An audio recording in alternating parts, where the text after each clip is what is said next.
Sí que está abierta un poquito la puerta. Aquí está trancada. Pero bueno, por lo demás veo que ha llegado a mitad de puerta. Casi. Y la parte antigua pues justito al nivel del suelo.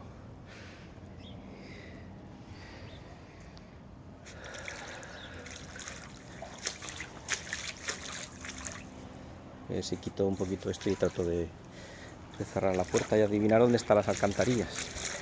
Es un poquito difícil.